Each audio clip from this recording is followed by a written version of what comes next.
दारुड्याचा संसार फार भयान असतो दादा। दारुडा येतो, पिण होतो, त्याला बायकोला मारतो, त्या लेकरांना घराच्या बाहेर काढतो। म्हणून माझी विनंती आहे, अरे दारू गांजा मत में यारो अक्कल गुम हो जाती है, खुद का पैका जाता है और मुंह में मिट्टी आती। दादा दारू पिऊ नका हो। अरे जाम पर जाम पीने से क्या फायदा, सुबह पिएंगे शाम को उतर जाएगी। अरे जाम पर जाम पीने से क्या फायदा, सुबह पिएंगे शाम को उतर जाएंगी। एक बार हरिनाम का प्याला तो पी के देख, तेरी जिंदगी सुधर जाएगी। दादा अरे जीवनाचा उद्धार झाल्याशिवाय राहणार नाही रे बाबा। जीवनामध्ये जगत असताना जे जे आजपर्यंत दारू पिले सगळ्यांच्या संसाराची राख झाली महाराज।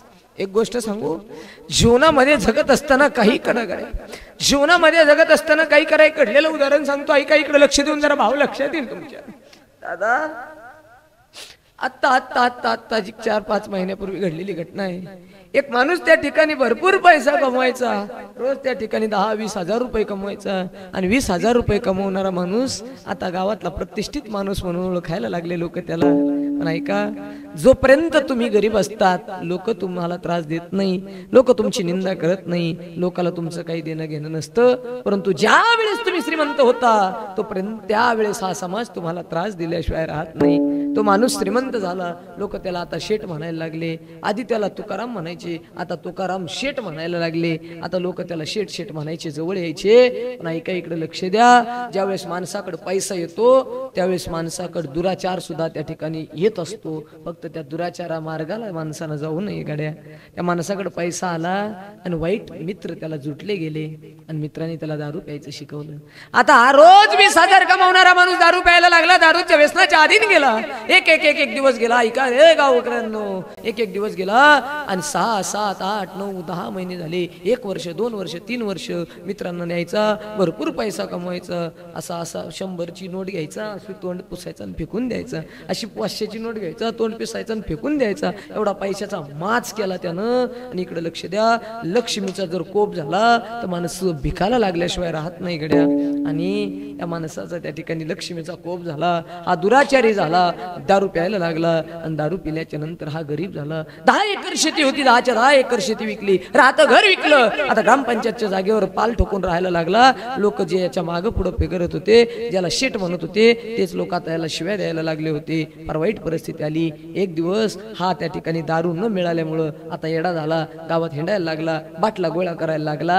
आणि एक दिवस बाटल्या गोळा करत असताना त्या ठिकाणी त्या असणाऱ्या माणसाची बायको आपल्या लेकराला कडावर घेऊन गावातल्या हापशीवर पाणी भरण्यासाठी गेली होती। तेवढ्यात गावातल्या एका माणसाला याने सांगितलं, दादा मला दारू पिण्यासाठी 100 रुपये द्या। माणसानं सांगितलं, 100 काय, 200 रुपये देतो तुला, 200। एक काम कर, ते बघ तुझी बायको आहे तिथं, जा तिला एक लात घालून। काय लोक असतात तो, काय समाज आहे हो, काय वाईट लोक आहे तो। आणि हा दारूच्या व्यसनाच्या अधीन गेलेला माणूस पळत पळत गेला। बायको पुढे चालली होती, कडेवर पोरग होतं, डोक्यावर हंडा होता। जसा पळत गेला, धाप दिशी त्यानं त्या ठिकाणी बायकोला लात घातली, बायको खाली पडली, लेकरू पुढं पडलं, लेकराचे दात होटात घुसले, तोंडातून रक्त पडायला लागलं। आणि हा माणूस हसायला लागला। आणि हा माणूस त्याच्याकडे पळत आला आणि सांगितलं, दादा द्या माझे 100 रुपये, द्या माझे 100 रुपये। स्वतःच्या बायकोची इज्जत घातली लोका देखता, त्या बायकोला ती इज्जत गेलेली सहन झाली नाही। बायको घरी गेली, स्वतःच्या लेकराला स्वतःच्या हातानं विष पाजलं आणि स्वतः विष पिली, स्वतःचा जीव देऊन टाकला महाराज। हे दोघं मेले आणि हा जलात गेला।